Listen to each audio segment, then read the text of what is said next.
Hi, இன்னைக்கு நம்ம பார்க்க போற ஃப்ரூட் வந்து கிங் ஆஃப் ஃப்ரூட்ஸ் அப்படின்னு சொல்லக்கூடிய மாம்பழம் தானுங்க. Mango Mangifera indica. இது வந்து ஒரு சீசனல் ட்ரீட் மட்டும் கிடையாதுங்க. It's a very good therapeutic fruit as well. First key component மேங்கோலன்னு பார்த்தோம்னா வைட்டமின் ஏங்க. இது வந்து நம்மளுடைய விஷனுக்கு, நைட் விஷனுக்கு, இம்யூனிட்டிக்கு, ஸ்கின் ஹெல்த்துக்கு எல்லாத்துக்குமே ஹெல்ப் பண்ணும். அடுத்தது பார்த்தோம்னா வைட்டமின் சி. இது வந்து ஸ்கின்ல கொலாஜன் ப்ரொடக்ஷனை ஹெல்ப் பண்ணி ஸ்ட்ரெச் மார்க்ஸ் வராம பார்த்துக்கும். நம்மளுக்கு இம்யூனிட்டி பூஸ்ட் பண்றதுக்கு ஹெல்ப் பண்ணும். அண்ட் முக்கியமா அயன் அப்சார்ப்ஷனுக்கு ஹெல்ப் பண்ணும். தேர்ட் காம்போனன்ட்னு பார்த்தோம்னா டயட்டரி ஃபைபர். இந்த ஃபைபர் வந்து it's soluble fibre. So it helps with constipation. நம்ம சுகர் லெவல்ஸ் ஸ்டெபிலைஸ் பண்றதுக்கும் இது ஹெல்ப் பண்ணும். Also it helps in digestion. Fourth component பாத்தீங்கன்னா பாலிஃபினால்ஸ் அண்ட் ஆன்டி ஆக்சிடென்ட்ஸ். மேக்னிஃபெரன், குவர்செட்டின், கெம்பெரால். இந்த ஆன்டி ஆக்சிடென்ட்ஸ் எல்லாம் பாத்தீங்கன்னா லாங் டர்ம் டிசீஸோட ரிஸ்க்ல இருந்து ப்ரிவென்ட் பண்ணும். பிளஸ் உடம்புல வீக்கத்தன்மை, அதாவது இன்ஃப்ளமேஷனை குறைக்கிறதுக்கும் ஹெல்ப் பண்ணும். ஃபோலேட், அதாவது வைட்டமின் B9. இது வந்து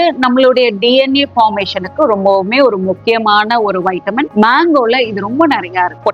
பொட்டாசியம் நம்மளுடைய ஹார்ட் ஹெல்த்துக்கும் சரி, கிட்னி ஹெல்த்துக்கும் சரி ரொம்பவே முக்கியமான ஒரு நியூட்ரியன்ட். அடுத்தது traces of copper and magnesium இருக்கும். காப்பர் பாத்தீங்கன்னா ரெட் பிளட் செல்ஸ் ப்ரொடக்ஷனுக்கு ஹெல்ப் பண்ணும். மெக்னீசியம் வந்து நர்வ் செல்ஸுக்கும் மசில்ஸையும் நல்லா பாதுகாக்கிறதுக்கு உதவி பண்ணும்.